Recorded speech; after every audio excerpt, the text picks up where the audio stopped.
Hello, I'm Robert Coker with the Maintenance Division. This is our new Hamatro SR20 power unit and the Hamatro 4150 combination cutter and spreader. These tools will be going on our engine companies. We currently have about 8 in the field right now. As we're able to buy new engines, we're getting new tools with the engines, so they will be put out accordingly. At this time, I want to introduce Jason Bell with Hamatro. He's our factory rep. He's going to be going over the tools and how they operate, and how to connect them, how to start them, and some basic maintenance on them. Hi, I'm Jason Bell with Hamatro Rescue Equipment. Been asked to go over the SR20 PC2 power unit and 4150 combi tool that's going to be going on some of the apparatus here. First thing is the pump. This is a 2-outlet hydraulic pump using our core technology. You have a 32-foot core hose and the combi tool.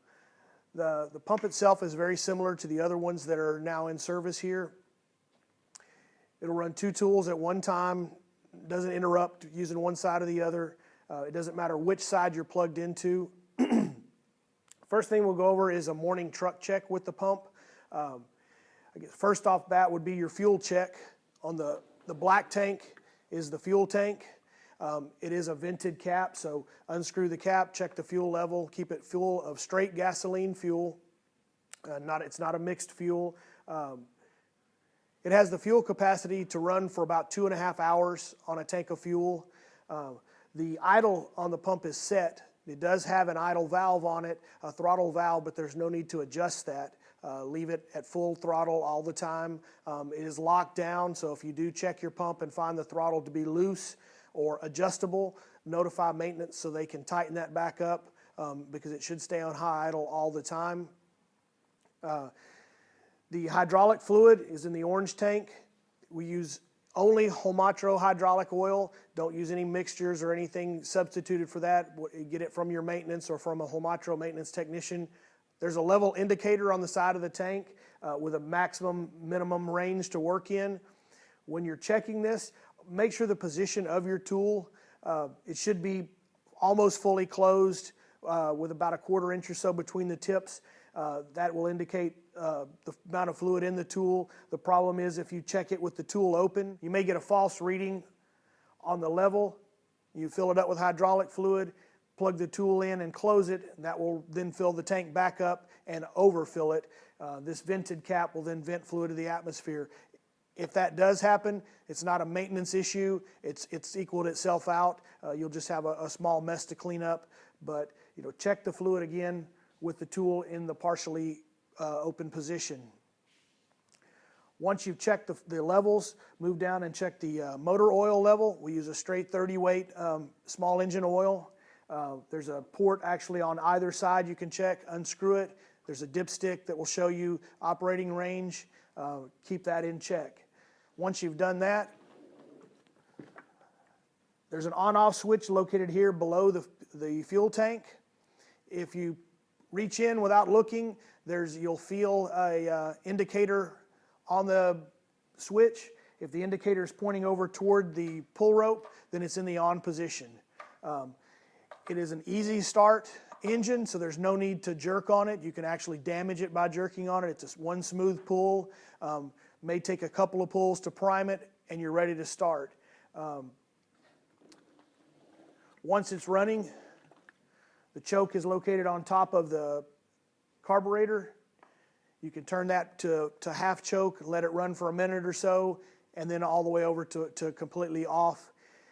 During your morning truck checks, it's best to let the pump run between 5 and 10 minutes to get fully warmed up. That also burns any carbon off of the spark plug, keeps that from becoming a problem in the future.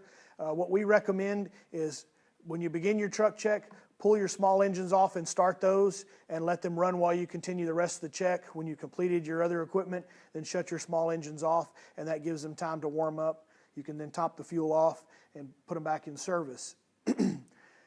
On top of the carburetor right behind it, you can also find the fuel valve. It's indicated as in on or off position.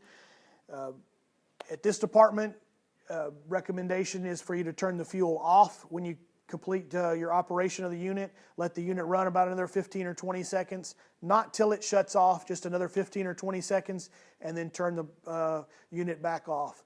That removes any excess fuel from the fuel lines, and will keep you from having flooding issues from bouncing around in the trucks. Remember to turn that fuel back on when you start it. The front half of the pump is your tool connection end. As I showed earlier, there's 2 outlets with dust caps on them. The dust caps are removed by quarter turning the collar on the coupling and pushing it toward the pump. There's an indicator arrows on there to indicate how that operation works. Again, either side for you will work when the pump is running. There is no dump valve on the pump. It is like all the rest of your Homatro equipment.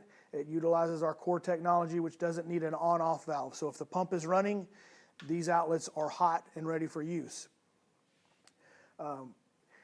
Connecting the hose, these come with 32-foot hoses, standard length for Dallas Fire Department.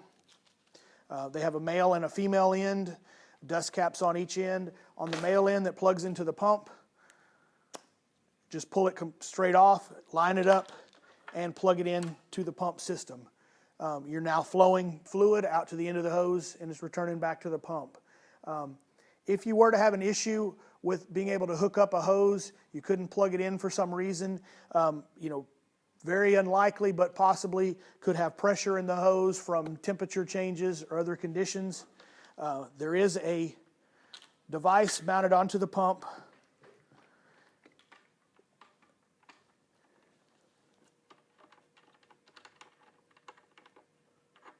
This we refer to as the PRD, or pressure relief device. It will work on the hose on the male end or on the tool. It works by sliding over the male coupler and then tightening down. You'll feel some resistance if there's pressure. Continue to tighten until it bottoms out, and that will relieve any pressure in the hose or tool. Again, very infrequently used, but it can aid you in a tool also that might have been left out in the sun or closed completely and pressure built inside of a tool and stored. Once the pump is plugged in, though, as I said, the hose is ready for use and ready to plug into the tool. The tool itself is a combination cutter spreader.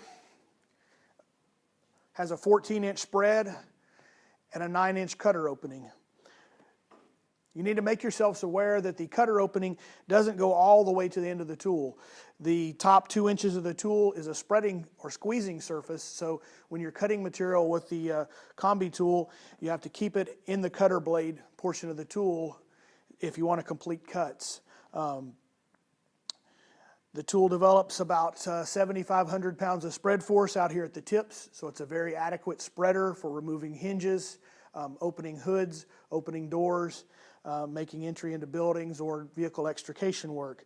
The tool has about 85,000 pounds of cut force, so again it will cut structural parts of the car, hinges, door latches, hood latches, burglar bars, A, B, C post, things such as that we normally do extrication on. It's a straight blade cutter, so if you've been used to using a full-size cutter or have done training with the NCT cutters that your department uses, you'll notice some differences in the cutting, and that's just due to this being a straight blade. It doesn't cut round materials quite as well as a curved blade cutter, so you'll have to learn some techniques, crushing, making things flat before you cut them, but a very adequate auto extrication tool. The cutter itself, as far as your truck checks, would probably, for the most part, be the maintenance on the lights. It has 4 LED lights in the handle. There's a switch on the back side of the carry handle. On this switch plate are 2 screws. You remove those screws and there's a AA battery underneath the switch plate. If you are out using the tool on a night operation, you have the lights on and the switch won't turn the lights off, that's an indicator that your battery voltage is low. It needs to be changed when you get back to the station. Check your blades. Just check them for bent spots, nicks, any major divots or cracks in the blade. If so, you need to notify maintenance of that. Tool control handle is the same as all of the rest of the Homatro tools. To the right is open, to the left is closed.